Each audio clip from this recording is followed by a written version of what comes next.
আমি ছোটবেলা থেকে অন্ধ ডায়রিয়ার থেকে অন্ধ হয়েছি।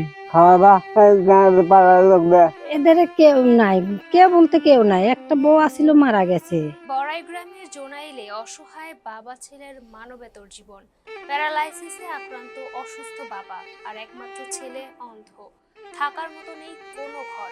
রাস্তার পাশে পলিথিন টানিয়ে ঝড় বৃষ্টির মধ্যেই দিন কাটে তাদের। অন্ধ ছেলে দেখতে পান না, তবুও বাবার মুখে খাবার তুলে দিতে প্রতিদিন গ্রামে গ্রামে ঘুরে মানুষের কাছে সাহায্য চান। যা পান তা নিয়ে ফিরে আসেন বাবার কাছে। আমি ছোটবেলা থেকে অন্ধ ডায়রিয়ার থেকে অন্ধ হয়েছি। রাতকানা দিনকানা একদম অন্ধ হয়ে গেলাম। পরে চিকিৎসা পাতি লিয়েছি, ডাক্তার বলেছে যে চোখের কর্নিয়া রগ এগুলো নষ্ট হয়ে গেছে, ভালো হবে না। চোখের প্রেশার হাই প্রেশার, ভালো হবে না।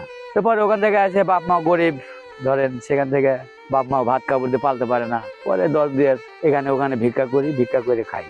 বাসস্থান নাই, ঘর দরজা নাই। মেম্বার চেয়ারম্যানের কাছে বহু যাই, টাকা পয়সা চায়, ঘুষ চায়। এই কারণে ঘর দরজা দিতে পারে না, ঘুষও দিতে পারে না, ঘরও দিতে পারে না। তো এখন এই পর্যায়ে আপনারা একটা বাসস্থানের ব্যবস্থা যদি করে দিতে পারেন তাহলে বড়ই ভালো। আমরা দুঃখী মানুষ, ভিক্ষা করে খাই সবাই জানে, প্রতিবেশী, এই পাশের গ্রাম, এই নিজের গ্রাম, সবাই, চেয়ারম্যান মেম্বার ধরেন সবাই জানে যে আমরা আসলেও দরিদ্র মানুষ, বুঝতে পারছেন। আর্থিক অবস্থা নাই বিধায় ধরেন বাপ মায়ে ভজনা সাধনা করতে পারে না। আসলেও দরিদ্র মানুষ হলে পরে অভাব অনটন সবসময় লাগি থাকে। মেম্বার চেয়ারম্যানের কাছে নেতা খেতা বহু গেছি, বহু হাঁটাহাঁটি করেছি আমার জোনাল ইউনিয়ন। আসলে আমার জোনাল ইউনিয়নের নেতা নাই। নেতা যদি থাকতো তাহলে আমার একটা ঘর দিত, নেতা নাই, বুঝতে পারছেন কি।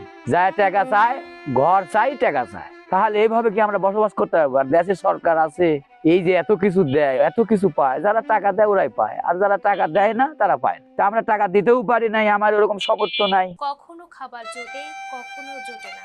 তখন দুজনেরই কাছে না খেয়ে মা মারা গেছেন, ছেলের বউও চলে গেছে, নাতিটিও আর নেই। আপন বলতে এখন অসুস্থ বাবার একমাত্র ভরসা সেই অন্ধ ছেলেটি। এখন মা তো আগেই মারা গেছে। মায়ের শোক তাপে যে বাপটা ধরেন স্টক করে, ব্যান স্টক করে, যে মনে করেন যে প্যারালাইসিস এখন পরিণত। দেখা সাক্ষাৎ কিভাবে করা যাবে? আমারও বাড়িয়ালি নাই, একটা মেয়ে ছিল, সে মেয়েটাও মারা গেছে, বাড়িয়ালি অনেক আগে চলে গেছে। আর অন্ধ ছেলের পৃথিবী জুড়ে একমাত্র আপনজন তার অসুস্থ বাবা। ঝড় এলে পলিথিন উড়ে যায়, বৃষ্টি এলে ভিজে যায় শেষ আশ্রয়টুকু। এদের কেউ নাই, কেউ বলতে কেউ নাই। একটা বউ আসিল, মারা গেছে। লাতিনটাও মারা গেছে। এখন আমরা পাড়া ভিত্তিবাসী, আমরা একটু দেখি, ভাত পানি দেই, হয়তো বাড়ির থিনি দেয়, ও বাড়ির থিনি দেয়, আমি তি বেশি দেখি। বৃষ্টি টিষ্টি আসলে পরে ঘরে থাকার জায়গা নাই, বাড়ি এখানেই থাকে। আমরা এটা টাঙাই দিছি।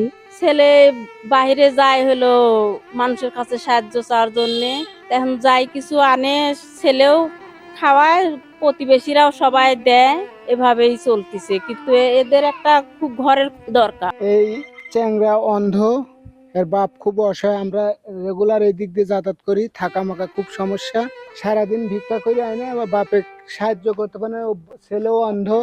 এর কষ্টের বিষয়ে আপনারা একটু দেখেন, একটু সাহায্য সহযোগিতা যদি করা যায়। বউটা ছিল মারা গেছে, লাতিন ছিল মারা গেছে, একটা ছেলে আছে অন্ধ। এখন এই লোকটা হয়েছে প্যারালাইসিস। আমরা প্রতিবেশী সবাই একটু দেখি টেকি, ওই ছেলেও গাওটা বেড়াইছে দেখে, আমরাও দেখি, এইভাবে উনি থাকে আর কি। এখন ঘটনা হচ্ছে যে প্রতিবেশী আমরা যদি এই অবস্থায় না খায় থাকে, চোখে দেখেও খারাপ লাগে।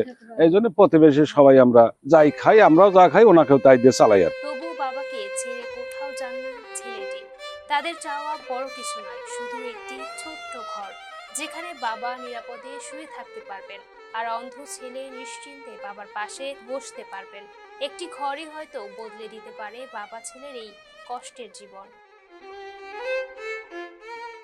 ইমু Akter Mahira, face the people.